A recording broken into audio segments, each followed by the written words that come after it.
Good evening. Mr. Gurinder, should we start? Yes, sir. Please.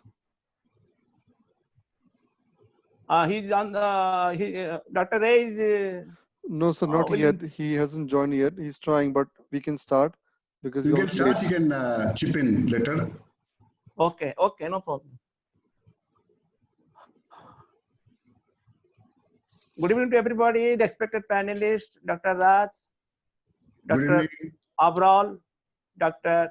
Kumar, Professor Dr. Swai, a very, very strong and very experienced panelist. And good evening to my dear fellow participants, Mr. Gurvinder. As Dr. Nataraj Ray will be on the, I will just join without wasting time. I will start, and I had a talk with him. He told that to go ahead. This is a very, very interesting topic. It is becoming more interesting. Yesterday, our Honorable Prime Minister, Mr. Modi, gave a talk on this theme of the topic almost in India Business, US Business Summit. With this background, I need not to waste much time to introduce the topic. The topic will automatically, because it's such a common topic, everybody is aware of this. But one beauty is ISTD for the first time doing this webinar on this topic, which is also connected to a very pet subject to us, that is skill development, Skilling India mission. So people should not think that why ISTD has taken up this Make in India promotion and all these things as our webinar topic, but it's very, very relevant. And because we are now passing through a critical time in geopolitical realignment, which you all know, and trade is a very, very important factor for our sustenance, for our strength, for our existence. With this brief thing, I will quickly introduce our honorable panelist, very brief, half-minute, because when we'll float questions, they will know, and at that time, a lot of things will come about them. Dr. Rath, Dr. A.K. Rath, Arun Kumar Rath, retired IAS, very senior IAS, and he was former HRD secretary to government of India. And he's well known in this network of webinar of many business schools, ISTD, professional bodies, universities. So we just a brief introduction at this moment, and he has been, this is maybe his fifth or sixth webinar on ISTD banner in the last 2 months. So Dr. Abral is concerned, because I thought very briefly, he's our national past president, and very, very versatile, and he's the president of a very important consult firm, that is Institution of Consultancy and Productivity Research, India. And his strength is PhD in international business from Indian Institute of Foreign Trade, New Delhi. And presently, one beauty of strength, which is very relevant, his presence here is, I want to tell my fellow participants, he is the founder, or he is the brain behind a sectoral skill council in management, entrepreneurship, professional skills under NSDC, that National Skill Development Council. There are some 25, 30 odd SSCs, and he's the founder, or I should say, the brain behind this. And he's the associated with IPTIDO, AHRD, and so coming to Dr. Kumar, Dr. Kumar, H.P. Kumar, a brief introduction, because he's the former CMD of NSI, National Small Industries Corporation, and for 9 years, and made a mark in that. He turned around, make Mini Ratna company. Presently, he's associated with as advisor to PID Chambers of Commerce at New Delhi.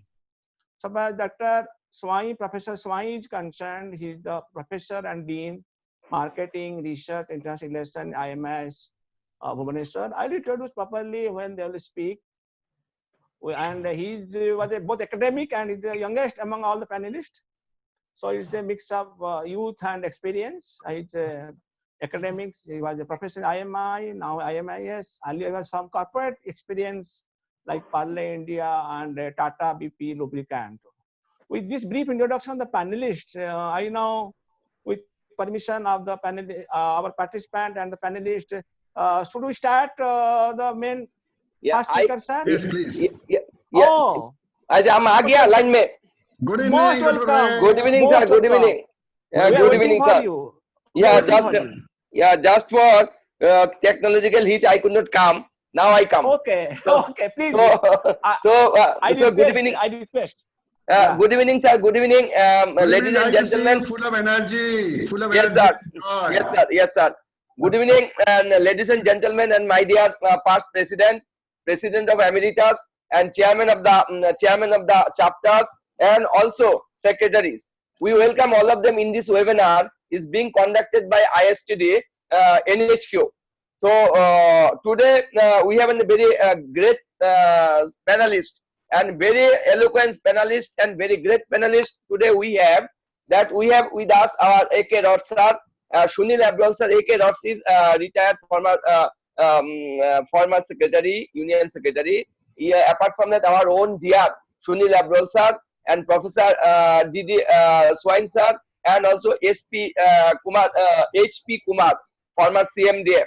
And with us, we have our own dear Jivitesh Rothji, who is instrumental for this program. Thank you, Jivitesh Rothji, for doing this Thank you. Thank wonderful you. Thank you very program. much. And apart from that, we have our director A.C. Joshi and also Gurvinder ji, our technical support staff for this program. Today, the topic is very good: promoting Make in India in emerging global environment. But it is a very tempting and very interesting subject. I hope today everybody will enjoy this subject. Going to my one or two lines from this subject, but the promoting Make in India in this emerging global environment. It is a global environment now, is not in a steady, because COVID-19 entire scenario has been changed in the globally. So the demand supply has come different. What is the demand is there, supply is not there, because all are locked down. I can tell you, I am working in an organization where 30% worker is working, so that what is the demand we are not supplying. What is the supplying we are not demand. So that only healthcare and other product is in the demand and rest of the market is come down. So that we will learn all these things, how the Indian scenario, how the economic structure of the India, how to GDP will go down or up. All we learn from this our own dear all good speaker, and what will be the next course of action after this COVID-19. What will the Make in India? What is our Prime Minister has Make in India make at that time, or at least 1.5 years back. But what will be this Make in India in the global perspective? So all these things we will learn from our learned speaker, our members, our all members are very enthusiastic members are doing that, how to know all these things. So I once again thanks all these members for this wonderful session organized by our own dear Jivitesh Roth. I hope everybody will enjoy this panel discussion, and also thank you all once again, all the members, National Council members who are participating in this, chapter chairman. I also thank the NHQ team for all kinds of support and help for all the webinar across the country who have done it. Thank you, our national office team, and thank you once again all the speaker, participant, Jivitesh Rothji, A.K. Roth sir, for this wonderful program. Over to Jivitesh Roth sir. Thank you, our dear President Nataraj Ray, Dr. Nataraj Ray. Thank you for your inspiring inaugural address, so that you have started the ball rolling. Yeah. Now I will, without wasting much time, now we'll go to the panelist. Dr. Rath, are you? Should I ask a first question Yes, to Dr. Rath, please. sir? Please. Thank you very much. Sir, yes, sir. Because, sir, Indian economy is passing through very, changing time, challenging times. We, as a nation, will have to take many far-reaching policy initiatives in this critical juncture. What is, in your view, is the rationale and strategy? So I repeat, rationale and the strategy for promoting Make in India in emerging global environment. Sir. Dr. Rath, sir. Thank you, Dr. Jivitesh Rath. Thank you, Dr. Nataraj Ray. I must, at the outset, compliment ISTD New Delhi and Dr. Nataraj Ray for organizing a webinar on a very appropriate topic. If I may use the word, the cliche, a burning topic, because the subject is hiding lot of explosion inside. It's an explosive situation. In fact, although this webinar was conceptualized almost 2 weeks back, only yesterday, the same issues which are haunting the nation and which are the cause of this webinar was addressed by the Prime Minister in the Indo-US business meet. Same issues were raised by him, same issues were raised by everybody in the country, and ISTD has taken a lead in focusing attention on this very burning topic. Now, I'm happy that I have with me my old friends and colleagues, Dr. Sunil Abrol, Dr. Kumar, and Dr. Swai, along with Dr. Ray and Jivitesh, to give me company, and it's a joy to be on the platform and present the points of view. Now, as you know, the biggest problem is time. Within 1.5 hour time, we have to cover so much. So when I speak, I'll be speaking very briefly, and some of the points I will not elaborate beyond a point, so that I leave lots of chance to questioning by the audience towards the end. So please keep your questions ready right now here in the chat box or subsequently. And that is the, I would say, the soul of the very presentation, that the audience is able to ask many questions. But friends, let me begin. Why this topic, why this subject is so important in the current context? I see 3 big challenges. I have experts like Dr. Kumar, Dr. Abrol, who are had a lot of work in the field. They will also have a chance to speak. But 3 big challenges I see before India as a nation. In the past 70 years after independence, we are sorry that we have not been able to develop an Indian brand for our products. We are producing, we are exporting, selling, but Indian brand is missing. That is point number 1. Point number 2, we have Indian experts, IT professionals who are Indians, who have gone out of the country. They are heading the global bodies, and those companies are producing hardware, software, everything, and we are buying. They're selling to India. In the country, in spite of our huge manpower, who have gone out and work, and who, many are still in the country, we are nowhere becoming an IT superpower or manufacturing hub, or we are not having apps, we don't have a laptop in the country, we don't have Indian brand. So why? We have to understand why we have failed to develop the Indian brand. And third point is that we have failed to encash our advantages to become an investment destination for not only for the world, even domestic entrepreneurs would not be too happy to do investment in the country. These are the 3 very big challenges which India is facing. Now, what is the consequence? The consequence, friends, have been disastrous. That is the point I want to make. The consequence is such that our national security is at grave risk. And in the global environment today, we are facing a lot of challenges and crises. Let me illustrate. I'll come to the burning part of the topic. India exports from China total amount of $65 billion of goods and exports $16 billion. Trade deficit with China is $48 billion. And what is China, you know? We are having an enemy country, I won't mind saying that, although I'm not happy about it, but a huge trade deficit. And what are we importing? I am highlighting a point about China because that is very critical for us. Same thing happening to many other countries.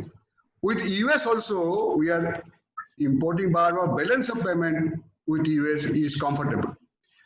And what is it that we are importing from China? I'll read out. You'll be really very shocked to hear that we're importing computers, broadcasting equipment, telephones, machine parts, integrated circuits, semiconductor devices, electrical transformers, electronic equipment, smartphones, machines, machine parts, engines, pumps, organic chemicals, fertilizers, iron and steel, plastic, gems, precious metals, ships, boats, medical supplies, biotech items, aviation and defense items. These are all we are getting from China. I think the 50 years in 1950, since 1950 till today, we are having, if I may say, disputes and enemy relationship with China. Although we are not highlighting always.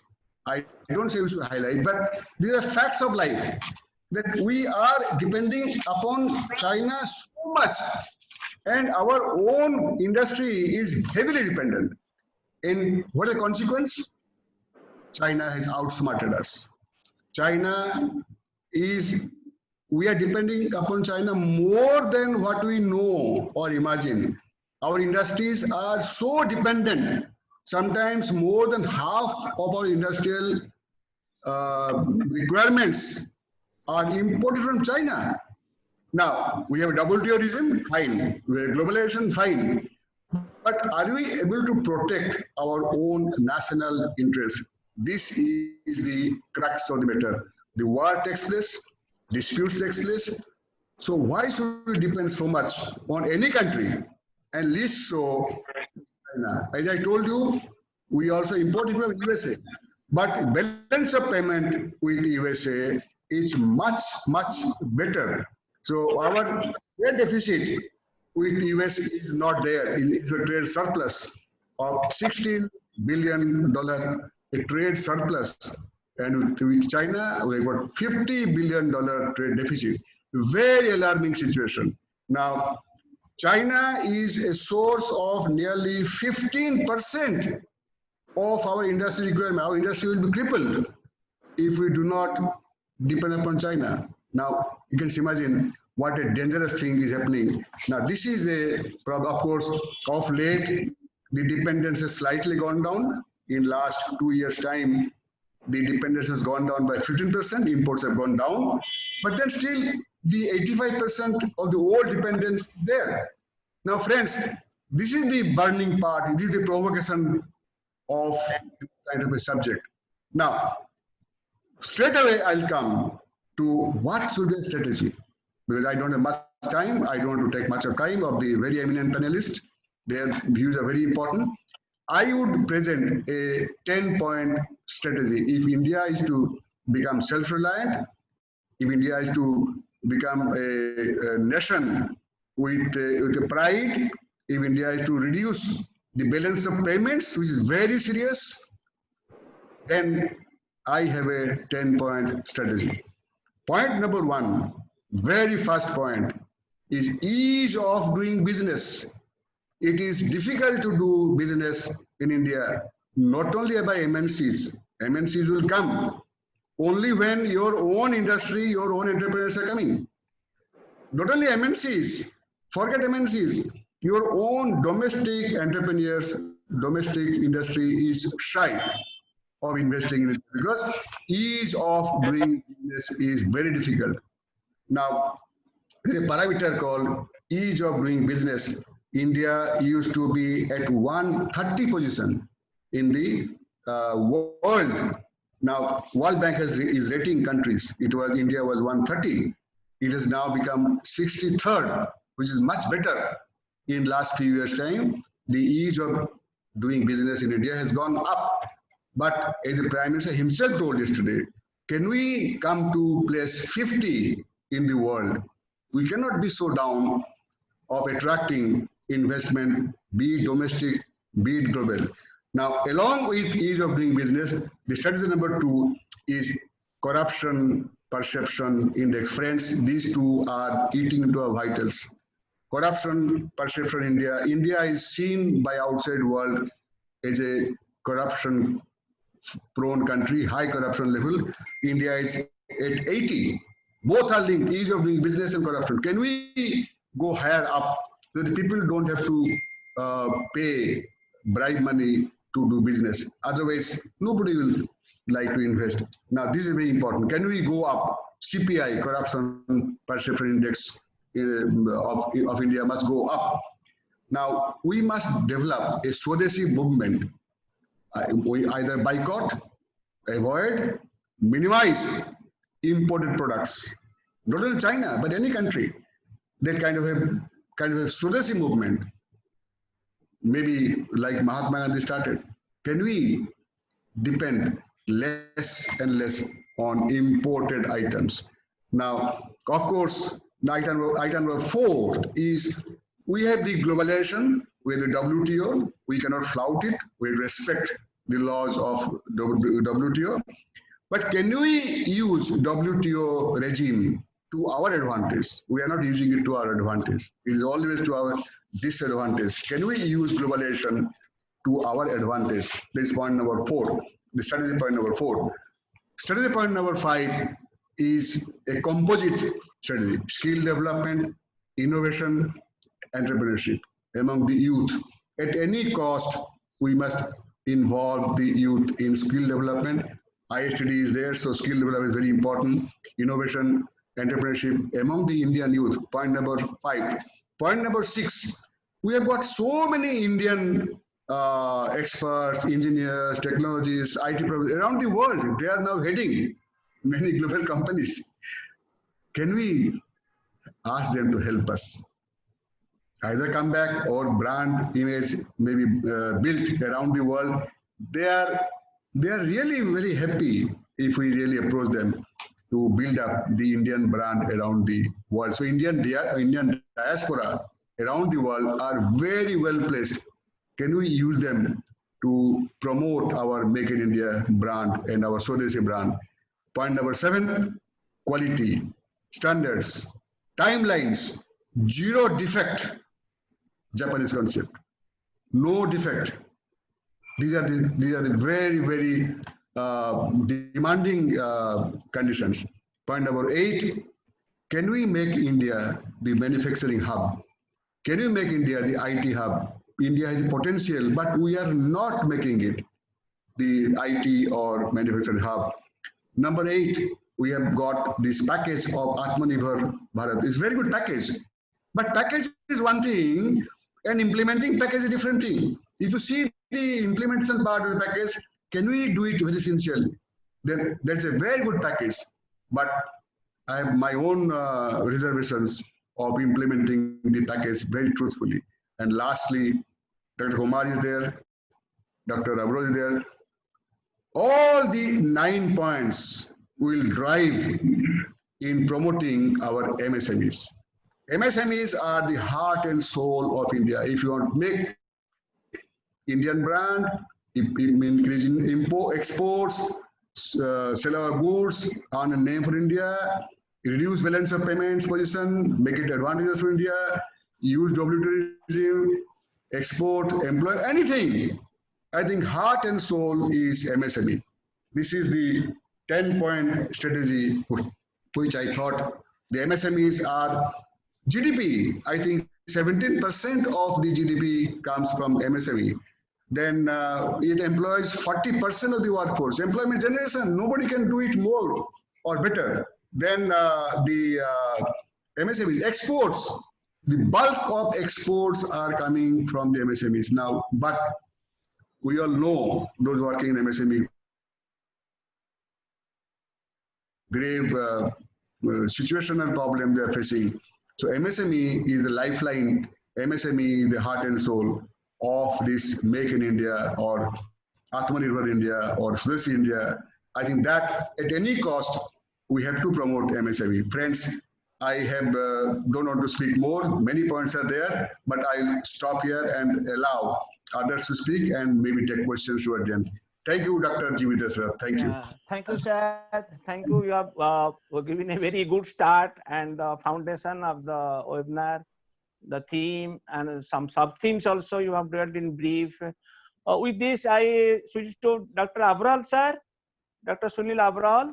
Right. Sir, one point, because already I told to our participant that your sterling contribution in skill development mission, Skill India mission.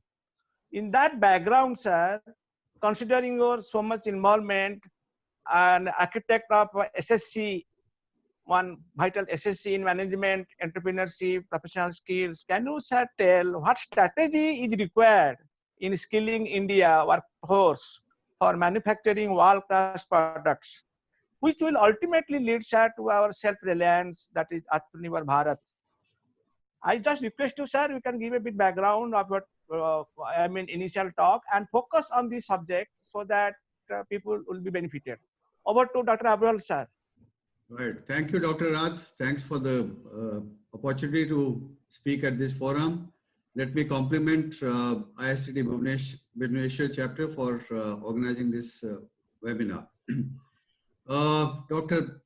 Arun Rath has already laid the foundation for the webinar by giving us a 10-point agenda and the direction in which the country should really look at in terms of Make in India strategy.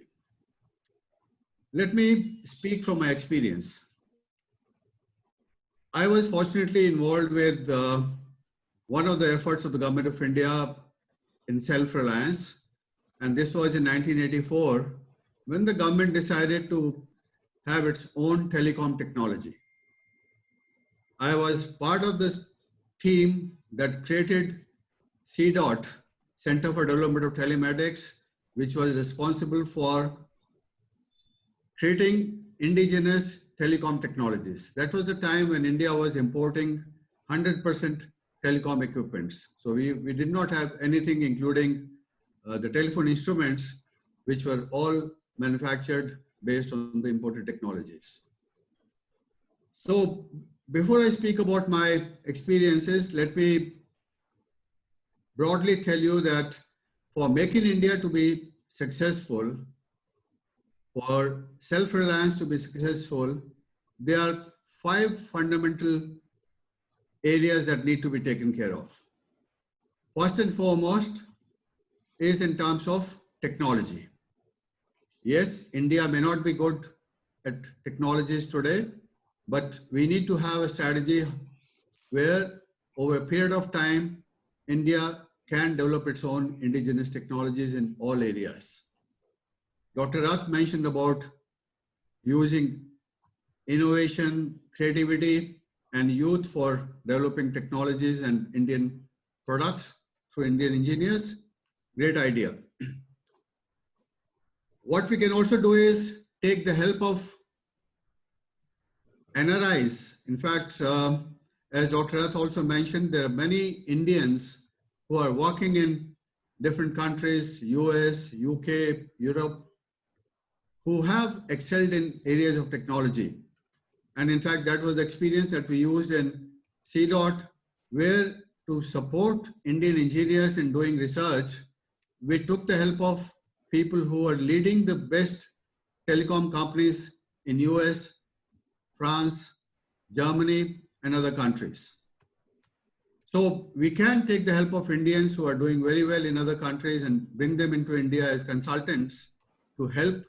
And I'm sure they will be very happy to help Indian entrepreneurs, Indian engineers in new areas of technology. Second area that needs to be taken care of is in terms of capital goods. Capital goods are equipments that are required to manufacture products. We import most of the capital goods that are required for manufacturing in India from other countries. It's high time that India started manufacturing its own capital goods. Third is the area where we need to have large manufacturing of components and materials within the country. It's very interesting to see that we boast of something like 285 mobile manufacturing companies in India. But the real fact is that all these manufacturing companies in India, the mobile companies I'm talking about, have as much as 85% of the imported component. It's only about 15% of the material that comes from India. Now that is not self-reliance, that is not Make in India. Make in India is only where we are using Indian soil, we are using Indian maybe infrastructure, power and other facilities, and manpower to manufacture or assemble these products, with everything going back to the other countries. Self-reliance and indigenization, Make in India, will only succeed if we have the materials and components also being manufactured in India. If you look at some examples, very interesting examples. One example which most of us are familiar with is Maruti. Maruti succeeded because Maruti created a cluster of small manufacturing companies around Maruti. Maruti created as many as 440 ancillary units which were supplying different parts of what goes into a Maruti vehicle. So somebody was making car seats, somebody was making steerings, somebody was making gearbox, somebody was making maybe the lights, and they were different people. And for each of these components, Maruti had as many as 10 to 15 vendors. So they had a very robust model where a large number of manufacturers were sitting around Maruti to supply them the materials and components that went into Maruti cars. And what was best was that it was not a relationship of a supplier, it was a relationship of mutual interest. Maruti had stake in all of these vendors. Maruti started with 26% stake in each of these vendors that they had created as suppliers for their components and materials. The point I'm making is that when you have that kind of a model, your vendors are assured of business, your vendors are assured of the kind of market that they need. Company like Maruti is assured of supplies, quality, and periodicity by which they will get the materials. Now that's the model that we need to use in terms of setting up the network for manufacturing. We also have a similar experience in CDOT. When CDOT was set up in 1984, we were expecting the technology to come in 1986. 3 years was the time that was given to us by the cabinet. And in 1985, we had a vendor conference where we called as many as 500 manufacturers who had never manufactured electronics in India. I'm talking about 1985, sir. 1985, we did not have this liberal policy of 1991. And therefore, there were very few players who were in the business of electronics and telecommunications. So we called these companies who were not in this business, but they wanted to go into this new business, and told them what it takes to become a manufacturer of electronic components and materials. So we, over a period of time, we created a network of 450 companies, out of which there were 50 companies who were manufacturing the equipments, our telephone exchanges, and there were 400 companies which were providing the components and materials for those equipments to be designed. What I'm saying is, you need to have a network of suppliers in order to have manufacturing succeed in India. I will now come to two more issues, and like you mentioned, I should focus on skilling. I'll maybe take 5 minutes on skilling. In addition to these two components I mentioned, skilling and capacity building is another component. And that's where we need to have a very different approach. Today we have a mission related to Skill India. We have a mission related to Make in India, but they are operating in two different directions. There's a need for Skill India and Make in India to integrate. If you look at NSDC plans, NSDC is developing skills where people are prepared for job roles. They are prepared for roles which are traditional roles and not for the future roles, right? And that is where the gap is. People get certifications, but they don't have jobs. Whereas we need to take an approach which is more specific to the needs of the industry. And therefore we need to look at what do people need. I'll give you a very interesting example. When London Olympics was to be held in UK, the government of Britain created a system by which any person who is going to work on the construction of the stadiums, construction of the roads and highways, construction of all the facilities that were required for the London Olympics, which took almost 6 years for them to do, they made sure that every person who goes into the workplace is certified to meet the expectations and skills required for that job. So whether you are a welder or whether you are a carpenter or whether you are a driver, you are expected to meet certain skills and competencies, and only when you go through that evaluation process or a training process, then only you can go and work in that workplace. What I'm saying is that we need to have a system by which Government of India creates a skill development model where skill development happens as per the requirements of the industry. That means if I have an industry which is manufacturing, say, mobile phones, then I need to have a manpower planning in terms of what are the skills and competencies which are required by maybe 1,000 people I'm going to engage for manufacturing my mobile phones. What are the skills and competencies that will be required for them for the next 5 years to come? And then train and skill people for those requirements, rather than training people as electricians or training people as mechanical engineers or training people as maybe foremen or whatever. And capacity building is one part that is going to happen. The second part of this capacity building is, I'll stop in 2 minutes. The second part of this skill development is in terms of developing generic skills in people related to productivity.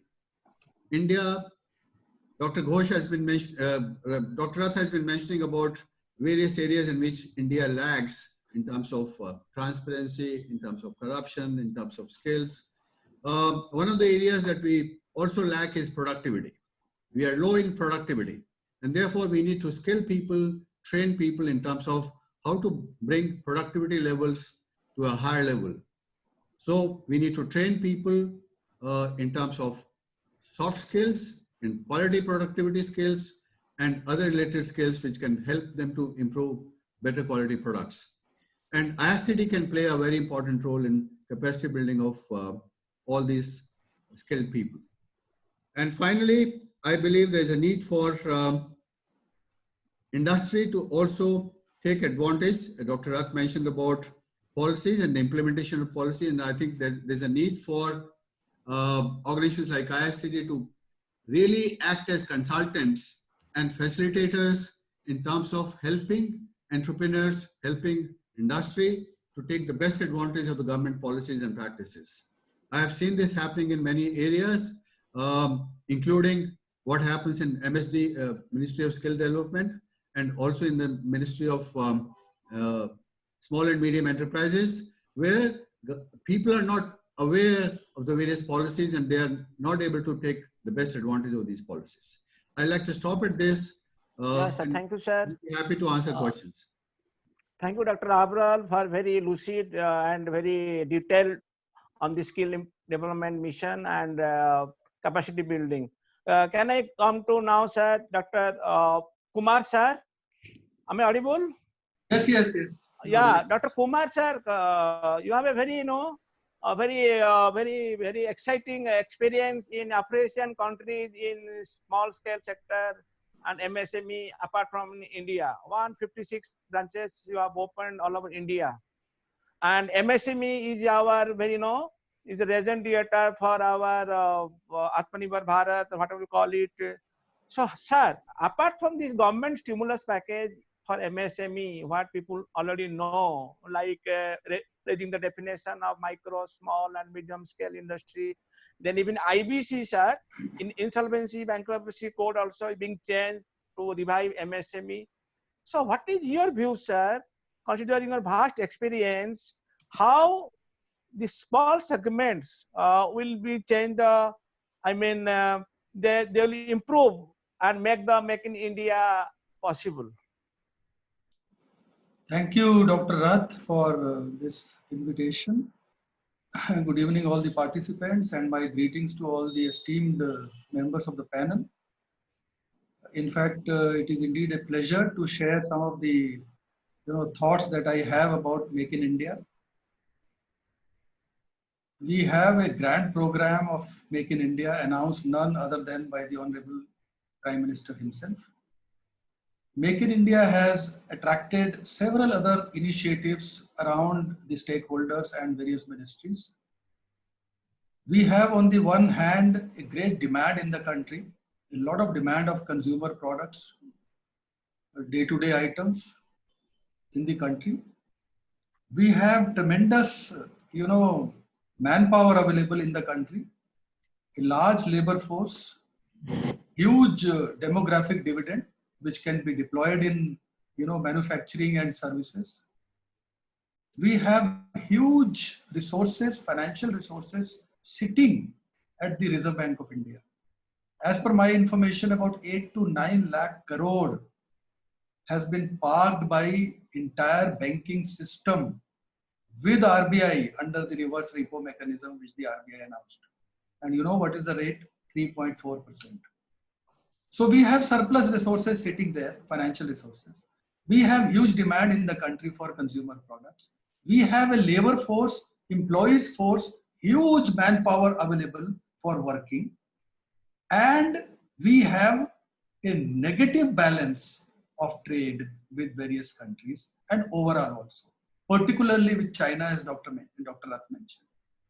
Almost 50 billion US dollar negative balance of trade with China. So why this, disconnect? There is huge disconnect. We are depending on foreign imports. Almost 3,000 items, as per my understanding and knowledge, are being imported for day-to-day use of the public in India, with huge outflow of our financial resources. And on the other hand, we are ready for manufacturing and providing services in the country. There is a plan, there is a mission announced by the government. The government is willing, in fact, to come out and provide any sort of help, but still there is a disconnect. How do we take it forward? That is the question. Dr. Roth mentioned about 10 strategies. I think excellent issues that he mentioned. And all of them are very relevant, in fact, for bringing about a change as far as the Make in India initiative is concerned. I would only bring out some action points, as it is, similar to Dr. Rath sitting in the government taking policy decisions and announcing the strategies, and a person like me sitting at PSU taking, action. we are action oriented. So let me give you a few action oriented issues within the ambit of what strategies Dr. Rath has announced. See, Make in India requires putting together all factors of production. We all know that. It's a basic thing. Make in India will succeed only when we are able to strengthen and coordinate between all the production factors within the country. And that is how the factors of production make any country, provides competitive edge. We are not competitive because we are missing out. and not able to coordinate and put together and integrate all these factors. What are the factors?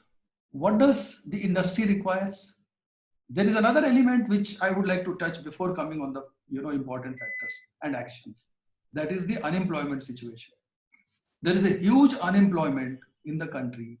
It has been going up and down, for the last n number of years. I am seeing it starts from 3%, goes to 4% to 5%, comes down to 4%.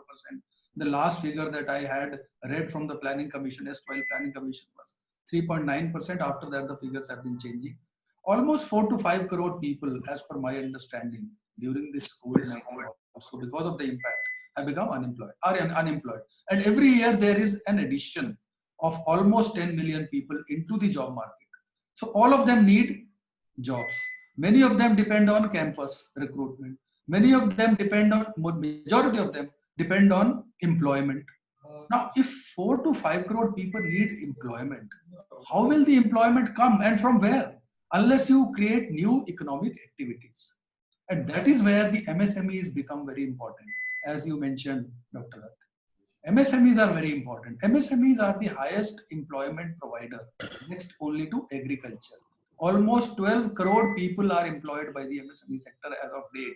Close to 45% of the entire employment which has been given in this country other than the agriculture, 45%. And they have the maximum capacity to create employment.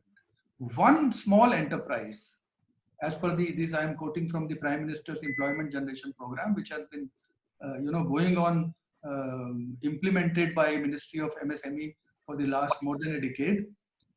The empirical data shows that one small enterprise gives employment to 10 people, and with a capital investment of average of only 1 lakh rupees per employment. So it's only 10 lakhs rupees of investment in a micro or small enterprise, which can create 10 employees. So for giving 5 crore employment, how many business enterprises we need? 50 lakhs. 50 lakhs enterprises multiplied by 1 lakh rupees 10 lakhs rupees, how much money is needed? That money is available within the country. That money can be arranged. The only thing what is needed is organizing all these resources, all these factors, and putting them together so that a structured program can be implemented for creating new economic activities, new business enterprises.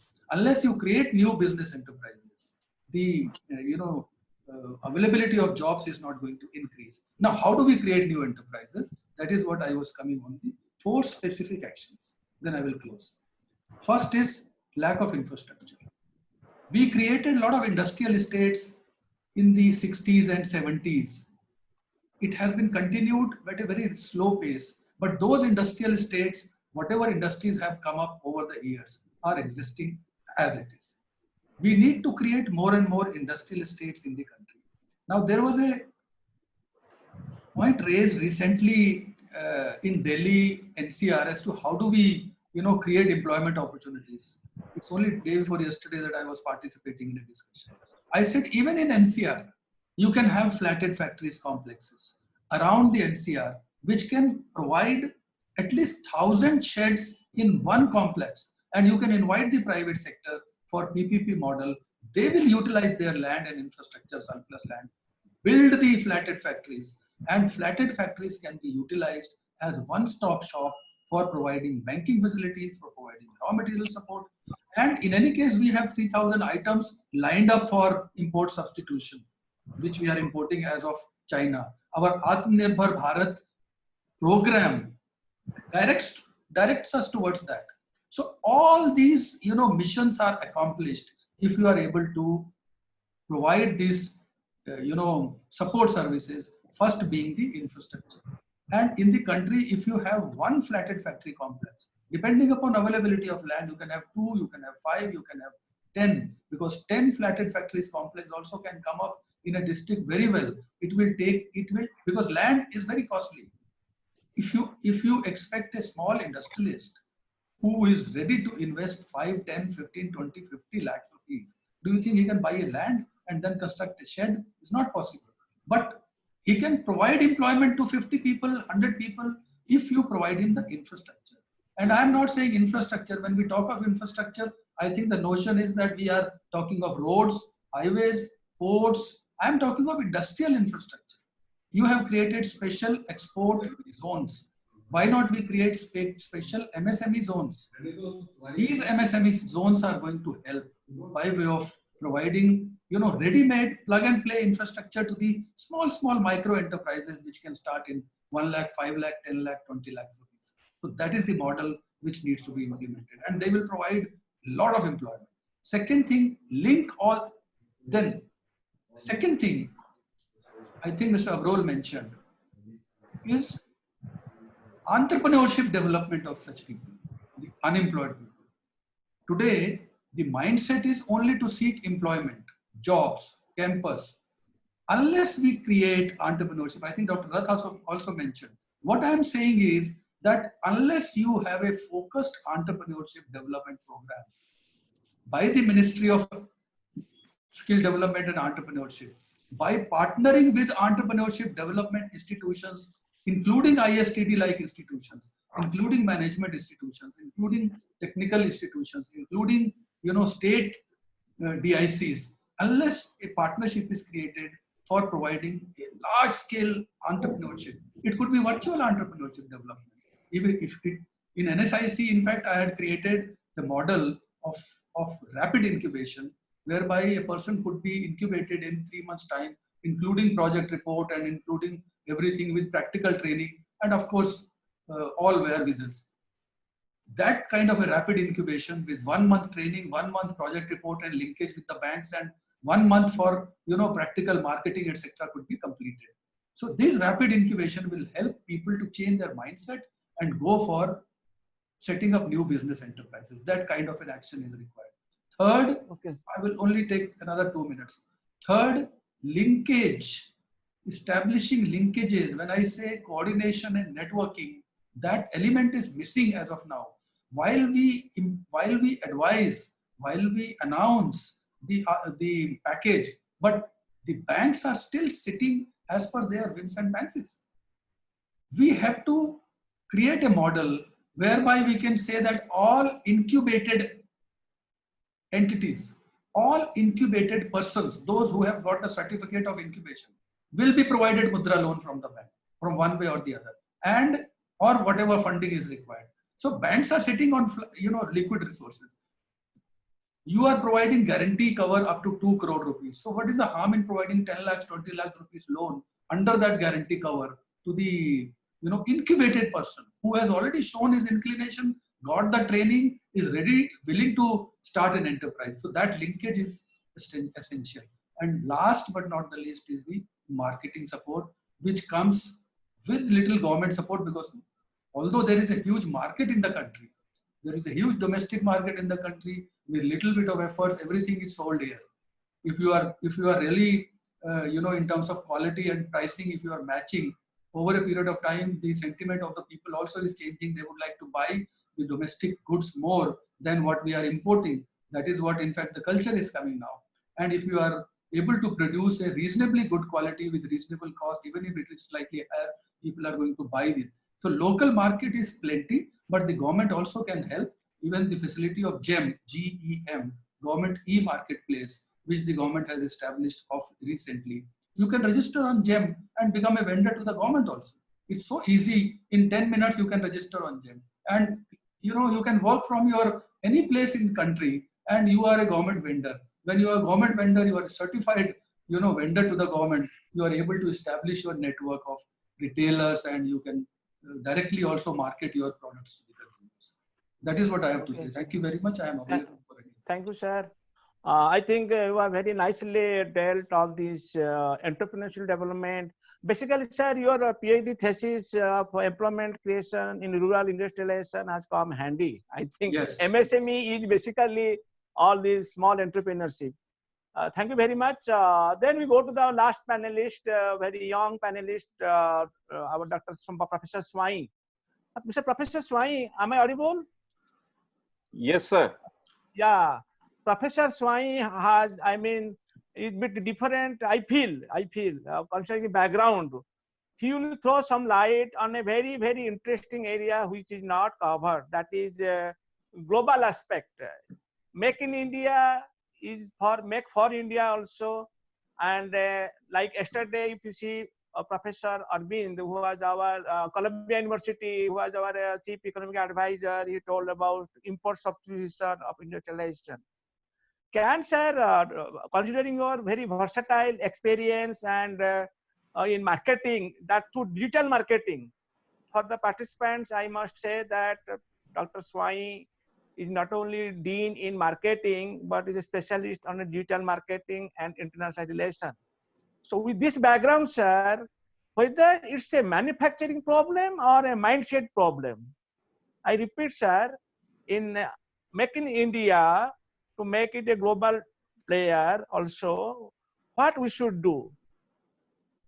To focus, can what Dr. Rath told in his remark that 17% are only from MSME, can it be 25% by 2025? Can you throw some light on this brand, make in India as a brand proposition? Dr. Swai, sir. Yeah, thank you, Dr. Jivitesh, for the opportunity. I thank Dr. Arun Kumar Rath for this opportunity. Dr. Ray, Dr. Kumar, Dr. Sunil, thank you very much. Wonderful panelists, great deliberations. I will start with a couple of good news. First, we have improved in corruption perception index. Am I audible clearly? The video, Dr. Mr. Gurbinder, video visibility. You are audible, Wait, but visible. Okay.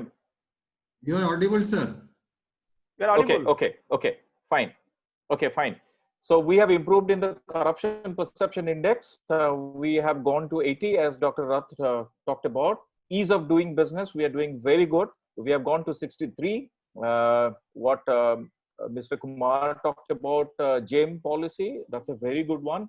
Our dividend, demographic dividend is fantastic. Below 35 age, we have got 65% of the population. How we'll be going to use them? That will be one of the interesting area for all of us. We have a very strong leader, Mr. Narendra Modi. We are leading in IT, pharma, missile technology, and space technology. Startup ecosystem is growing. That's a great news. Our foreign exchange reserve has crossed 500 billion US dollar. That's great news. Attitude of people are changing. Companies like Tata's have acquired big companies like Chorus and Jaguar Land Rover. Companies like Bajaj, Hero, TVS have got 40% market share in Africa, beating all Chinese companies. Now, Chinese companies have been reduced to 40 from 200. They used to operate a decade back. The final good news is companies like Reliance, Mahindras are doing very well. Kudos to them for their entrepreneurial approach. Some of the concerns, as the panelists have raised, balance of trade deficit, slow focus on agricultural sector and manufacturing. Now the government is doing it since their term has started. We missed for 40-50 years. Startup climate is also a concern, because whether we will be able to create a proper ecosystem or not, that will be an issue. But government is trying very hard, and they are doing very well, but the execution issues will be there. It will take a little time. Mindset of people for job and low risk is always an issue. Since my childhood, I was looking at this. People will be happy with 3,000 salaried job, but they will not do entrepreneurship and take little moderate to high risk for earning more. So these are some of the issues, along with talent migration to abroad, uncontrollable force. Internal disturbance is also there. So these are some of the concerns which are detrimental, whether you talk about manufacturing, agriculture, or any other sector. Let me give you a backdrop of what Make in India. As you all know, it has been started by our Honorable Prime Minister, Mr. Narendra Modi, and his government on 25th September 2014. And they have identified initially 16 sectors, but later they have increased it to 25 sectors, barring 3 sectors where the investment, the FDI, 100% FDI is not allowed, looking into its importance and strategic role. The basic objective of Make in India was poverty alleviation, by raising 16% contribution from manufacturing to 25% by 2022. But now they have shifted it to 2025 because of COVID-19, the pandemic. The second objective was employment generation to 100 million jobs by 2025. Third, increased FDI, which is very good. We are doing very well. And to change this country from importing oriented country to exporting oriented country. And what is the impact of these good steps by Government of India and Mr. Narendra Modi? India is now 85% capturing 85% of the FDIs, which is coming to South Asia. In 2019, it was 50 billion US dollar. I'm taking the source from UNCTAD.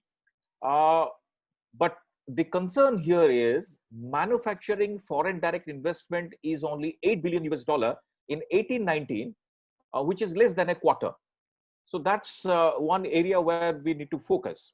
Now, what I like about this Make in India concept, it is a branding effort. When our Honorable Prime Minister used to visit different countries around the world, some people used to raise complaint that we have got a Prime Minister who is, visiting different countries, and he is not staying in India. But he, as a brand person, I belong to a branding and marketing area. As a brand person, I was having clarity that what he is exactly doing. He was positioning the brand called India, because you cannot have FDI and investments unless people knows you, trust you, and they have got high regards for you. Dr. Jivides, am I audible? Yeah, audible. Okay, go ahead. So it's very important. So he was doing a branding and PR exercise. And because of that, now you can see on diplomatic corridors, Dr. Rath is there. He might be understanding this subject pretty well. Belongs to the Indian Administrative Service. So that's great. So now the timing is perfect for India to go for Make in India concept. Why? Because the Chinese growth is slow. New trade tensions have come up between US and China. Indian government is proactive in taking action for ease of doing business. I know the expectation of people is very high, but it will take little time. The government has only 5 to 6 year term. Corruption has been reduced in government sphere and society. You can see that.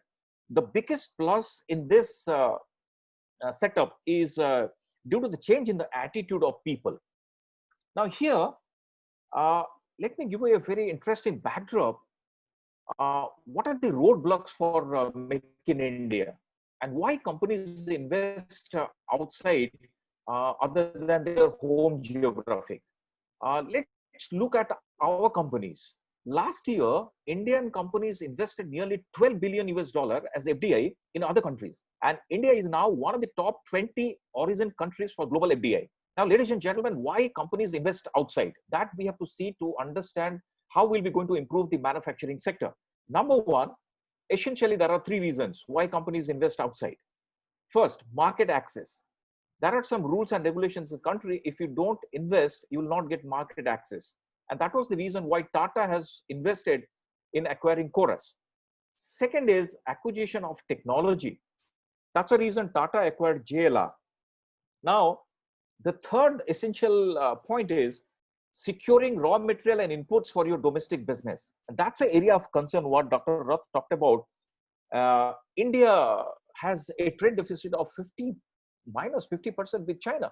And surprisingly, we are the largest exporter of pharmaceutical products to the entire world.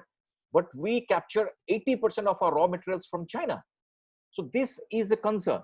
And to secure raw materials, Adani's and Tata's, they have brought coal and mineral mines abroad, and ONGC also making investments abroad. Now, let me sum up my talk within 2 minutes by saying, what are the 5 strategies I can give so that the manufacturing or Make in India project will be successful? The first one is we have to look into regulatory affair reform very, very seriously.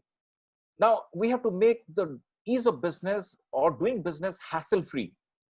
Most of the times, by default, government normally look at big companies when they are making, budget and, budgetary policies. But as we have got Mr. Kumar, Dr. Ebrol, and Dr. Rath from the field, they have said it well. MSME sector holds the importance and key. So we need to design our strategies or budgetary policies or economic policies looking at small entrepreneurs, because small, medium entrepreneurs create maximum job opportunity in the market. So what are the strategy we can adopt? We can go for rationalization. We can go for decriminalization, which is normally government is trying very best, and we have improved into the corruption perception index, and we have to go for digitalization. Mr. Narendra Modi, our Honorable Prime Minister, is in the absolute right direction. It will take little time. We have to have patience. But we know a country which is suppressed over a period of time for 50, 60 years doesn't have patience. But the second reason to get success in manufacturing, agriculture, or any other sector, I'm not touching the services sector where we are doing very well. Almost 61% is the contribution to GDP. We have to look into our education system very, very carefully and seriously. And it has to start from school, college, and universities, because you cannot have normal education system when you are looking at abnormal improvements in your economy. Manufacturing is not core competence of Indian industry. We are basically agri-based economy. Till now also 70% people live in villages. And once there is a flood, it affects completely the dimension of agricultural system. Anyway, so we are going for food processing, high yield production areas, but still agriculture decides the fate of Indian economy. But as we are making a shift to manufacturing where maximum job creation will happen, and thank God this China and US spread up is happening, and China is going into an absolute wrong direction in their expansionist approach. So it's a good time. But a surprising figure, 45% kid reads in government schools in India. But if you talk about Japan, 70%, US 14%. So we need to consolidate our government school and education system. And we have to have skill-oriented education system rather than, just the normal education system where marks are very important. Now, the third important point is we have to look seriously into improving our banking system, because in MSME, government has given so much of incentive in recent time. But when it goes to the execution level at the banks, whether banks are comfortable and in sync with government and the entrepreneurs, that will decide how quickly the money will be given to the entrepreneurs after going through proper KYC.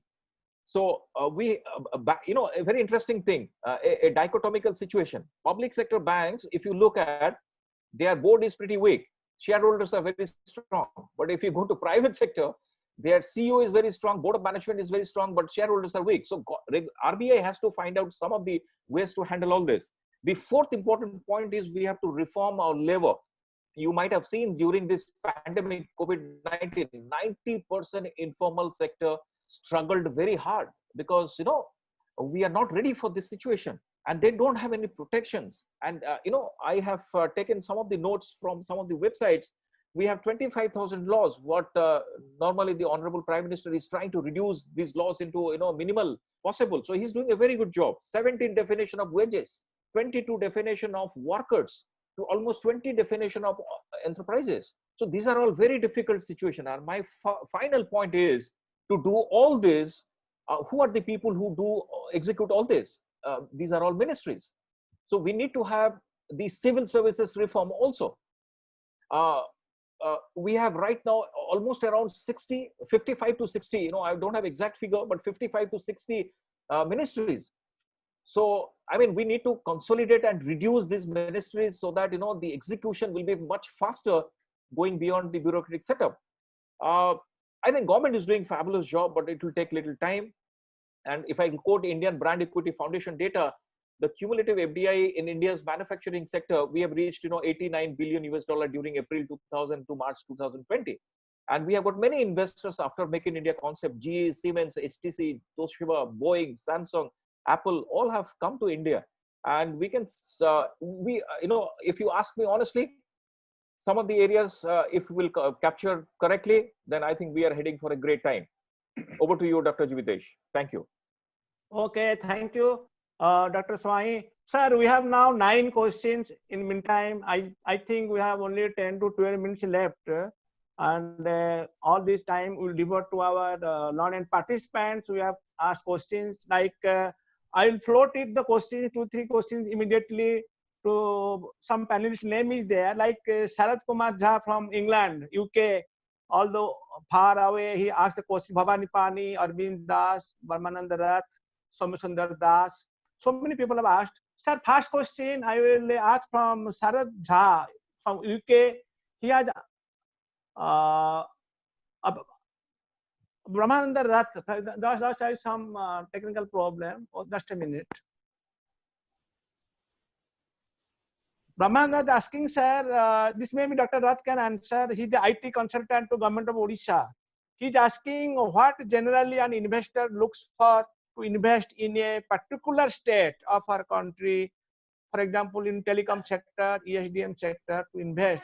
What investors look for?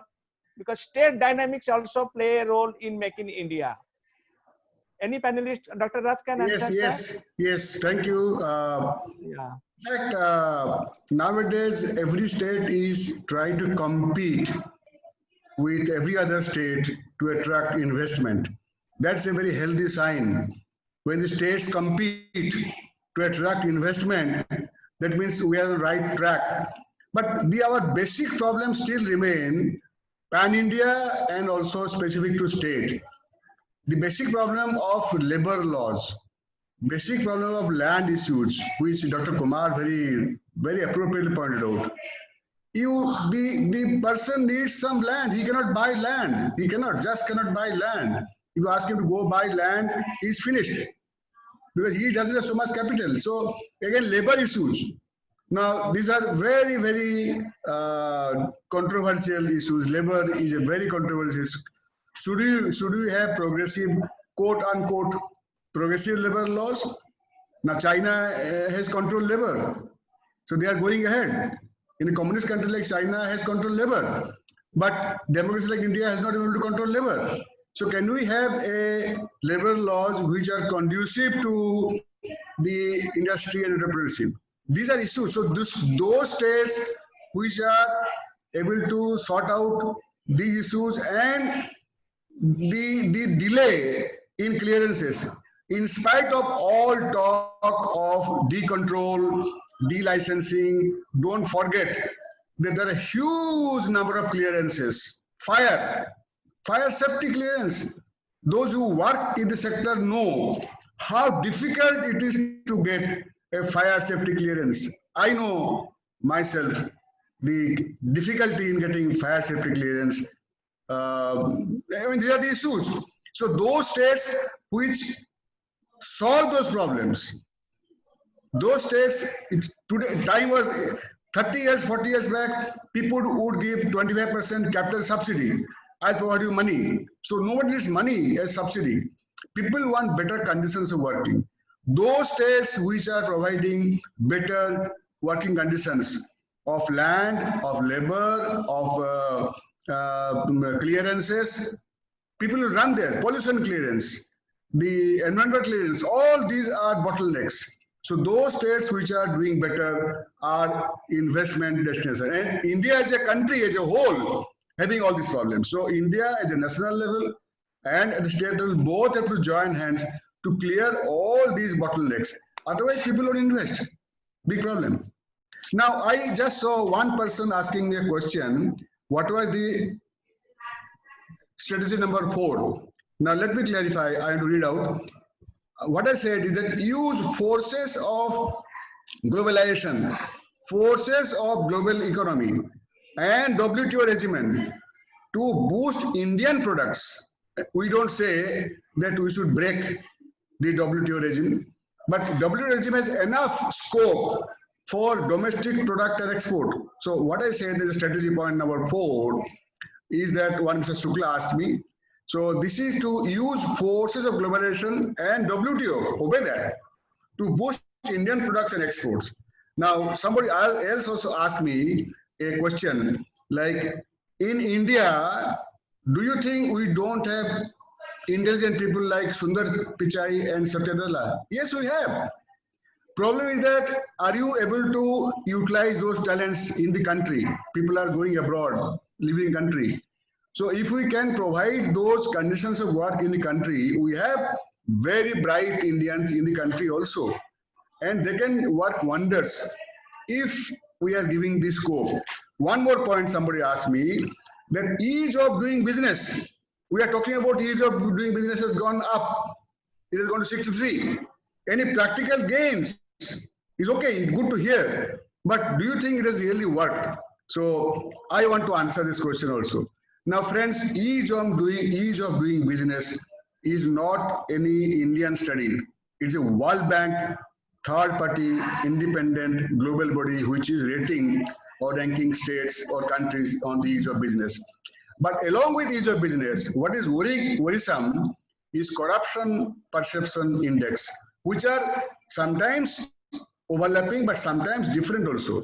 Transparency International is rating countries in the corruption perception India index, and India is at 80, which is very bad. Now, ease of doing business and corruption both go side by side. An investor would invest only when he finds it easy to invest and corruption is low. But these are the global ratings by third parties. So I only hope that the investors feel that way. If they don't feel that way, we have to go up the ease of doing business and reduce our corruption. Otherwise, with corruption and difficulty in doing business, nobody will come to do business. Thank you, Dr. Rath. Okay, okay. Sir, one question is to Dr. Kumar or Mr. Dr. Babral can also answer. But Mr. Kumar, the question from UK, London, Sharad Jha, he is asking a very interesting question on advantage of value chain management. In that perspective, the question is how best use of rural urban populace to broaden employment opportunities. Again, repeating, sir, in the light of global value chain management advantage in India, how can we make a balance between global and urban and rural population for employment opportunities? I understand the question, and it's a very, very right question that he has asked, because there is a complete divide between urban and rural value chains. It is the rural areas which are producing the raw material, and whereas the consumption is only in the urban areas. So how it is, as of today prevailing, we all know. It is the raw material which gets exported from rural areas to urban areas, and the manufacturing facilities are around those places, and the consumption takes place. Now, what is desirable is that we build these manufacturing facilities in the rural areas itself, in or around these rural areas. The manpower of rural areas which is engaged in the agriculture as of today, and a lot of them are shifting to and migrating to the urban areas for finding jobs in manufacturing and services. They can be engaged. A part of them, of course, can be engaged in those areas where the on-the-spot utilization of raw material also can take place. So I am very happy that he is asking that question. In fact, it is one recommendation that our committee headed by Shri Prabhat Kumar ji, where I was an advisor some time back, we gave this, how this supply chain between rural and urban areas can be improved, and it can take care of the problem of our unemployment as well as the wastages in the foods and fruits and raw materials and grains and all those things. So I agree that this is a big problem, and a lot of work needs to be done, in fact, to set up these manufacturing facilities. In fact, the policy that we had, industrial policy resolution, I think Dr. Rath would be surely aware. Sorry, sir, to interrupt. Sir, one question, because time is short. Bhavani Shankar Pati is the first man to ask the questions in the beginning. Very interesting question. He's asking that any panelist can answer. He's asking that only we can import capital, technology, knowledge, all the resources from abroad, and use our trained manpower, train them, and make in India possible. Can that strategy, if I understand the question, can that strategy be adopted, that import all the inputs and train our people and make India possible? That any panelist can answer. It's a very interesting question, Bhavani Pati. Yeah. I think Mr. Pani. Mr. Bhavani. Pani, sorry, yes. Bhavani Pani. Yeah. Sorry. Yeah. Okay, shall I take this call? Yeah, yeah. Anybody, sir. Okay. Now, I think Mr. Pani, as I mentioned in my earlier presentation, it is already happening in India, where, for example, in the telecom sector, we have all imported technologies which are being manufactured in India. But the problem is that is only giving India 15% of the revenue. 85% of the revenue is going back to these countries. So number one, it is not adding value in terms of the GDP. Number two, if you look at the local advantage, it is not helping Indian manufacturers to make components. It is not helping the Indian manpower to get utilized in manufacturing of components. If that 85 component also was to be manufactured in India, you can imagine the increase in the manpower employment. You can increase in the number of factories that will be set up in India. So that will be much bigger game as compared to what is happening today. Yeah, thanks. So we have now almost, so last point, all the panelists takeaway, I will ask all panelists very quickly within a minute, 1 minute. What is the takeaway after this exciting seminar, webinar, so that people can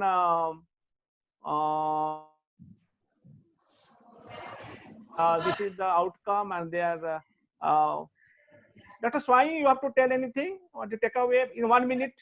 Yeah, I think government has taken a good step for GST, but I think taxes need to reduce. If taxes will not be reduced, then it's very difficult to do either entrepreneurship or attract business people from abroad. They have done, some initiatives, but I think more tax reduction should be there. To be honest. Second is reporting should be made simple. Because anybody who is running a business or having a company knows it's still very difficult to report a lot of reports, daily, monthly, quarterly, half yearly, annually. So it's too much of reporting. So if you do too much of reporting and tax is high, then government, the entrepreneurial ecosystem will be going to struggle for sure. Third point is, as Dr. Rath, Arun sir said, we have to provide working conditions when companies are coming because of this Chinese issue. Companies will be coming certainly to India. They'll be going to flood. And we have to provide them good working conditions, port, transport facilities. We have to provide proper living conditions, and we have to change our labor policy very, very quickly. Otherwise, see, 90% informal sector is there. So if you don't improve working conditions, how come you expect zero defect and all those things, quality parameters?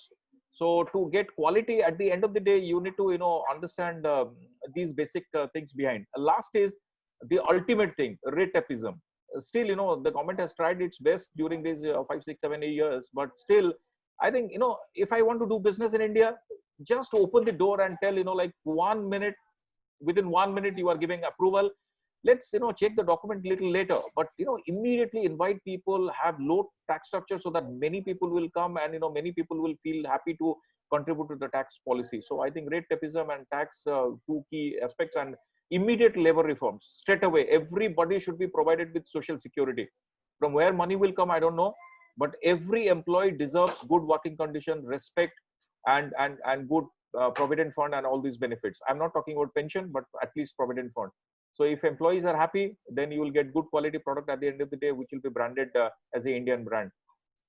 Over to you. Thank you. Resilience, sir, to what we can do for maintaining economic resilience to make India successful. Dr. Rath, sir, am I audible? Yeah. Yes, sir. Hello. Yeah, please. Yeah, tell me. Before I request NP to come. Hello.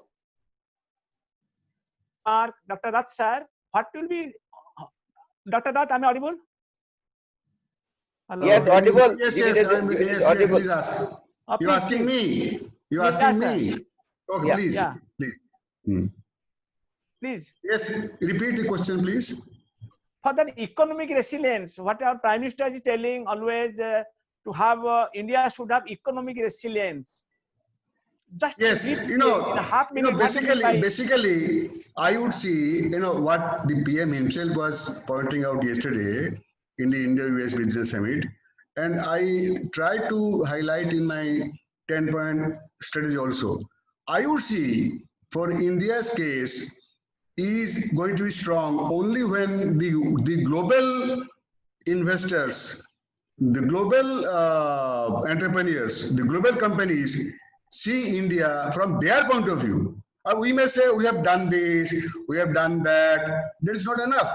How they perceive, how they look at India from their point of view, because money is there, their investment is there. So therefore, though the third party evaluation, again I come back to ease of doing business. Now what the Prime Minister said, from the position of 63, we are trying to make it 50 in this year. If it goes to 50, and World Bank has to assess us, are we 50 or where?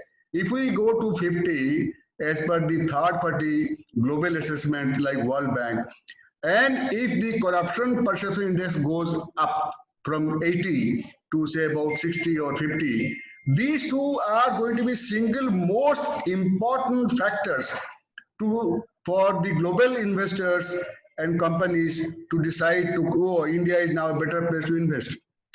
Now, I give you one example. I have an image of Indian economy as an elephant.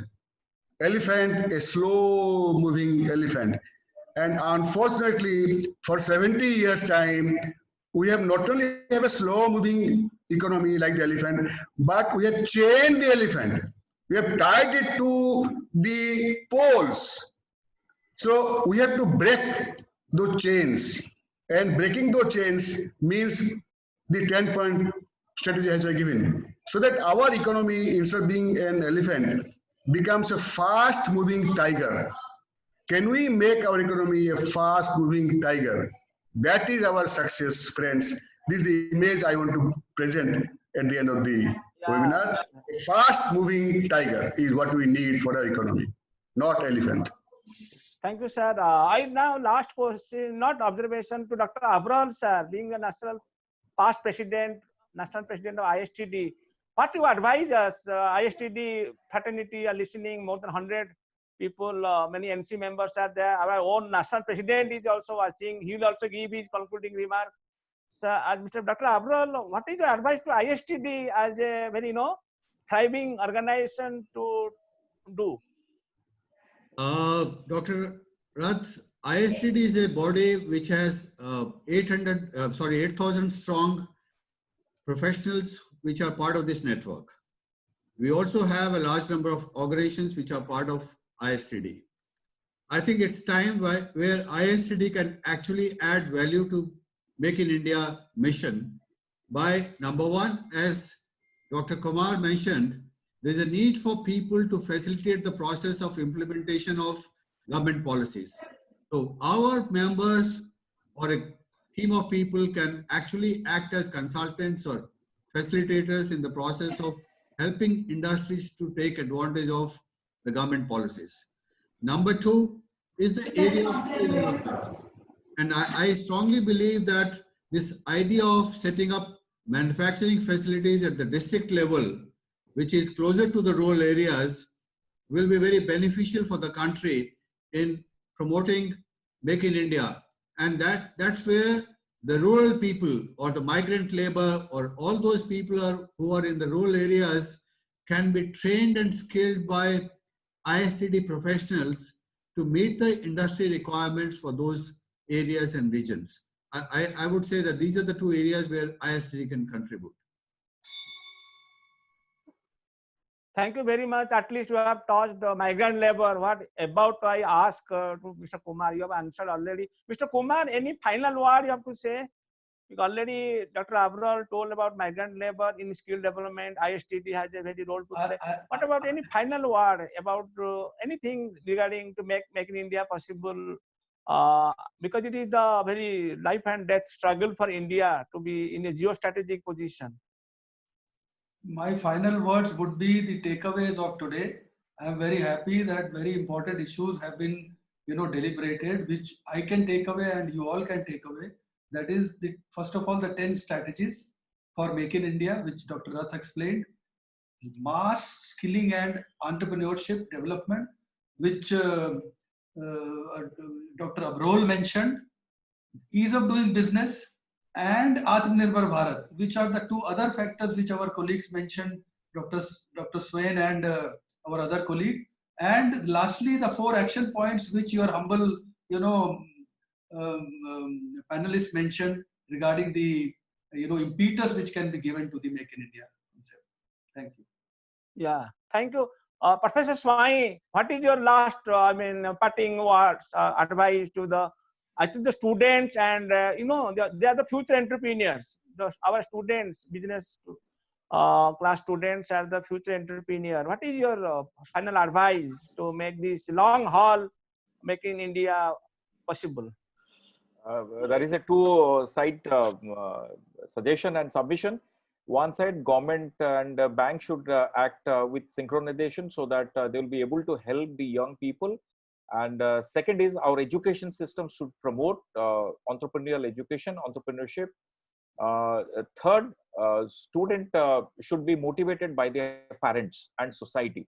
Because if parents and society will demotivate the new generation students or our future generation, then how come you expect, if everybody will try for a government job or a better job in corporate world, who will do business? And that's the pain.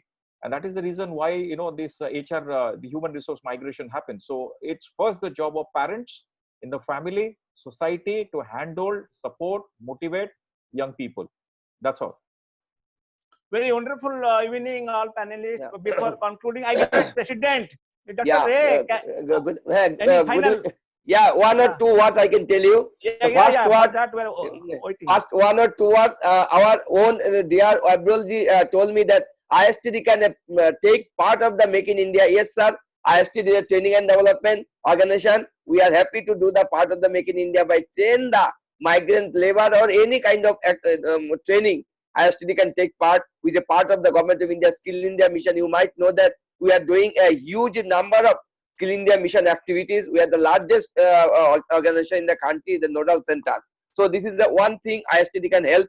Second thing is that, sir, you mentioned that for the entrepreneurship, ISTD member should take part of the entrepreneurship and others. Of course, 8,000 strong member, a professional, the organization, professional organization can take part all these things. And lastly, I can tell you, Roth sir has told that it is our economy should be going like a tiger. Yes, we expect that this economic scenario, India should not be an elephant, it should be a tiger. We hope that foreign investment and all these are coming India in future, and a part of the professional of I am being a HR professional, I expect that. I thank you, Professor Swain. He has also given a lot of statistics, but some of the statistics are very enthusiastic. Hope that in future all the statistics will be fulfilled for Indian growth and development and make in India. Also, Kumar sir has given a very good thing. Your statistics is very enthusiastic. I have seen that this type of statistics, so that you have taken from a website and others. Yes, it's a very, very, very good for young generation, young entrepreneurship, and young people who are learning or listening this seminar, today's session. They will be enthusiastic and they will be take charge instead of going for job, they can for the entrepreneurship. Thank you, Kumar sir. You good things and very good, sir. You are enlightening us. All the members of ISTD, National Council member, some of the past presidents also there. So all are be enlightened. All will be very good takeaway. Thank you once again for this wonderful session, and thank you all the panelists and also my members, my participants members. Thank you very much for spend some time for this wonderful session. Over to Jivitesh Roth sir. Thank you, our Dr. Ray. I think we are almost at the end of this exciting. Just take 10 seconds. Okay, no problem, sir. No problem. Now, I want to thank Dr. Abrol for very appropriately highlighting the issue of technology and skill development. This is his pet subject, and I loved his stress on technology and skill development. Dr. Kumar, really, I'm very happy that your vast experience you brought in within few seconds or few minutes and entrepreneurship, development, and incubation. I mean, very appropriate words you're using, very appropriate concepts. Credit facility, marketing. And MSME, I say it is the lifeline of the country. Anything you do, if you do for MSME, the country is going to prosper. And Dr. Swain, the brand building, your subject, marketing man. Thank you, And sir. Dr. Ray, sir, your joy, your smile, your laughter, your energy. And Dr. Jivitesh Rath, really, you have worked very, very hard. You did so well. Thank you very much. I'm grateful personally to each one. Thank you, Dr. Rath, also once again. Thank you. Thank you. Pleasure. Thank you, sir. Job Thank you very much. become Thank you. more easier. Thank you very Yeah. much, all panelists. Namaskar, namaskar, Namaskar, namaskar, namaskar, namaskar. namaskar.